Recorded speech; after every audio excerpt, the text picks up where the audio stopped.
So, as promised, some more steel. So, if you've been following the programs on steel, so you remember this one. This is the fillet.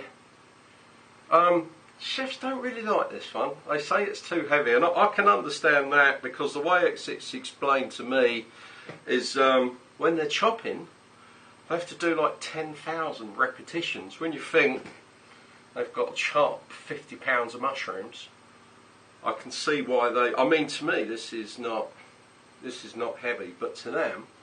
And then when I've handled some of their knives that have a 1mm thick blade, they are very, very light. So if you're a professional chef, this is too heavy and the blade's too thick, right? But I mean, I really like this, and I've actually made myself one now that I use in the kitchen. You must keep them oiled. So I still have this one. This is the fillet. This is 2mm. Well, it's actually 2.4mm thick. That's the problem. But hey, anybody can make a thick knife, right? It's really easy to make a thick blade. Anybody can do it. Okay. It's the thin blades that are really, really hard. It's okay if you're mass production with a press forge. If you're doing it by hand, thin is a bitch. So same one again. This is the chopper, slightly less pointed because you're going to put the point on the chop board and roll the knife down. That does your chopping. This is actually comes out a little bit thicker. This is like sort of closer to 2.8, but there's more applications for this in that thickness, and it is nice. I like this one, but I prefer the fillet. So I took all that on board. You've seen all this before, because this is leading up to the finale of something that I've made for myself, right? So the sushi knife, getting better, 1.5mm thick. We're starting to crack, getting the folds down. So the folds in the steel, remember there's over 400 folds in this steel. Tell me about it. I wish my mate would buy a fucking steam hammer, but he's just a blacksmith. He said, you know, he'd have a steam hammer or a power hammer if I paid for it. If I see a second-hand one, I would. So that's the sushi knife. This has been out on test. Most chefs really, really like this one. They would like to see it. Oh, hang on. They would like to see it thinner, and I've got to get rid of the chin, or as we call it, the chine, right? I've got to get rid of this. The cutting edge has to run all the way from the tip, all the way to the back. There can be no choy, there can be no chin on here, so that has to go. Most of them actually really like the handles on this, but they actually want something more grippy. That's an ebony handle, but unfortunately, because this was unseasoned ebony, it's actually got a crack in it now where it's been drying out. So, but nice and light. I like that one. Anyway, so you've seen those three before. I've been off hammering again. So, to keep it, or to keep the stuff more realistic and real, and away from, I mean, chef's knives have a job to do.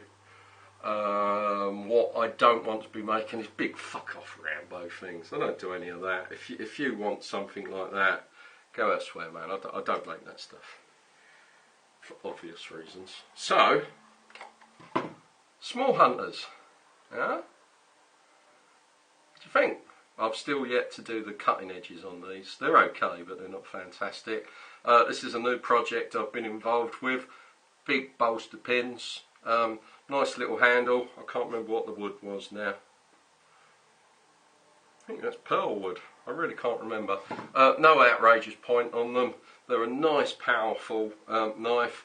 I've done it with quite a short grip, because these are not for chopping trees down. These are for intricate work or skinning, getting in there. It's just a good all-round knife. And then with the sheath, these fit sort of Lapland style. The actual compression of the sheath holds the knife in there, and it's not coming out. It's a really good fit. I like that. That's a nice little touch. I think I will do that more, or get that done more, because I don't make the sheaves. You've seen my sheaves, right? Seen my handy level work. Yeah, it's fucking diabolical. This one is in olive wood. Again, massive monster balsas, exactly the same shape. Small handle, loads of power there.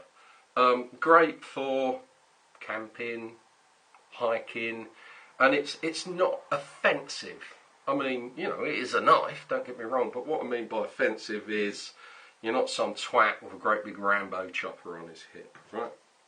You're not, these are for connoisseurs, not image hunters. If you want to dress up like a soldier and play soldiers and pretend you're this or pretend you're that, that's all fine. Go and do it with somebody else's stuff. It's not what I'm about, okay? And then for myself, although everything's for sale, right? Now, I've had loads of people asking me, can I make them a sword? And I'm basically no. If I had a longer forge, yeah. I don't want to do part heating on the steel, because when it comes to straightening the steel out, part heating can be a nightmare. It can go either way, and I don't want to fold metal, because there's a lot of metal you'd be folding, right? And I don't want to do all that work only to have the whole thing warp when I do the quench. So, for myself, this is not live yet. I haven't done the final sharpening. This is me. It's a polished horn handle. It's got the chrysanthemum in the actual handle there. But what I should have done is staying with classic or contemporary Japanese steel. Is I should have made the blade, or I should have made the handle wider than the blade. Why is this? Because I wanted to do, from this handle material, I actually wanted to do a scabbard for it, like classical or contemporary Japanese scabbards. It's not even really a scabbard, is it? But we'll call it scabbard. And that would have been really nice. So it would have all been the same colour all the way through, and then you wouldn't have seen the break when the handle join is, and that would have been really nice. So it would have looked like a black cane. Maybe on the next one I'll do that. But for now, that's absolutely fine. It's come out nice. Just that slight curve on there. I hammered the curve in. I couldn't quench curve this, because Japanese swords have a different construction, where they have a different hardness here to a different hardness here. When Japanese swords are made, they're actually straight. They're not curved. The curve comes from when they dunk it in the water, because the different parts of the steel from here to here cool at different rates. As those different rates cool, it gives the old sword an erection, and that's where that lovely long curve comes from. Obviously not going to be doing that on this one, but this is my first, you know, tanto pointed, if you like. I don't really meant to use that. It's a classic Japanese front. That's what we would call it. Okay. And then people say, can you make me a samurai sword? I say, no, I can't. I'm not a samurai. I can make you a Japanese sword, but I can't make you a samurai sword. What's the difference? Well, samurai swords owned by samurai. Anything else is just a Japanese sword. Yeah, that freaks you out, doesn't it? But it's quite true. So this is nice. Unfortunately, that's the only scabbard I got for it, but hey, you know, next time round we'll do things differently. So I've hoped you liked a little glimpse into my world of steel. It's looking good, isn't it? Yeah, not bad at all. I may do myself another sword. I want a rapier, but I want a really light rapier. I might do a half steel titanium backed rapier, but that will be for my use, because it'll be so light. Again, no cutting edge for fencing, right? Nothing else really to show you. Until next time, I'll see you later, boys. Ta-da, bye-bye.